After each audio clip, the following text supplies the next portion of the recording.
What's going on, you guys? Welcome back to the Neighborhood Podcast. One half of the podcast. My name is Kyle Dabra. What's going on, everybody? The other half of the podcast, Kevin Valentin. Kyle, happy Monday, bro. Yes, sir. You ready to hit some of these topics that we got on deck? Oh, you know I'm ready. Quick fire. Let's go. Yes, sir. So, in this video, we're going to go over some of the recent NBA news that's been popping up the last couple days or so. And we'll go over the trade that sent Eric Bledsoe to the Clippers. It sent Patrick Beverly and Rondo to the Memphis Grizzlies. And then at the end of the video, we're going to go over the Marcus Smart re-signing. So Marcus Smart signed an extension with the Boston Celtics for 4 years, almost up to about $80 million. We'll talk about whether or not it pushes the needle forward for the Boston Celtics moving forward into this season. But we'll start with the trade that sent Eric Bledsoe to the Clippers, Patrick Beverly and Rondo to the Grizzlies. So, Kevin, my question to you is, with Eric Bledsoe now being on the Clippers for this upcoming season, does it help their chances in the Western Conference, or does it slightly go against their chances in the Western Conference this season? If I'm being completely honest, I feel like they just kind of stay the same. I mean, if you look at it, Rondo was traded and acquired by the Clippers for his, floor general ability, similar to Chris Paul to a certain extent. He is basically an extension of the coaching staff on the floor. We know that he is very well at managing a half court offense, and he can be a little pesky and difficult on defense. And Eric Bledsoe, on the other end, is obviously known for a little bit more of his offensive game as well as his, high flying ability in his younger days in Phoenix. And his first stint with the Clippers, obviously, this is his second time coming back. And now you kind of take away Patrick Beverly, of course, and that's one of the more grittier point guards in the league, if not one of the more grittier defenders as a whole in the NBA.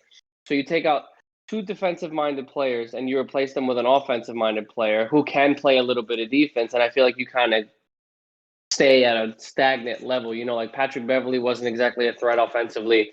Rondo definitely was not either with his inconsistencies at the shooting, at his shooting capabilities. And then you go and get Bledsoe, who's not as good of a point guard and not as good of a defender as the other two are, but a better offensive player than both. You know what I mean? Like, the offense that Ty Lue likes to run, I feel like Eric Bledsoe's a better fit. But as in terms of how it's going to affect the team, I really don't see this affecting them in any way that's going to catapult them forward or make them that much better. No, like the way that I see it is it doesn't move them forward or backwards. I think it kind of keeps them in that same spot because I see the Clippers being potentially a top 4 team this year simply just because I think Paul George, until Kawhi Leonard comes back from his ACL injury, is going to carry the bulk of the pressure for the Clippers until Kawhi gets back. So I think the Clippers are going to kind of tread water throughout most of the season. And then when Kawhi does come back from his ACL injury, that's when I could see the Clippers kind of reaching that top 4, potentially even top 3 spot in the Western Conference this year. They just kind of have to play their cards right. Hopefully they don't get hurt too much as far as their roster goes. But with Bledsoe being signed to the team, I do agree with you that it does add a better offensive player than what Rondo and Patrick Beverly contributed to the Clippers last year, because Patrick Beverly is more known for his defensive presence, and Rondo, despite the fact that he had a pretty solid year with the Lakers prior to last season, they didn't utilize him that much in the Clippers offense that much. So when I look at Eric Bledsoe, I think he'll be a solid player for them. I just don't know how effective he's going to be, because if you look at last season, he only averaged 12 points a game. I believe he shot around 42, 43% from the field last year. And I know he had some great seasons with the Phoenix Suns back around like 2014, 2015, maybe that 2016 stretch that he had was with the Suns. But I think by and large, though, this isn't what I would call a paradigm shifting move. Hopefully, they just have them in the rotation better than what they had Patrick Beverly and Rondo in last year.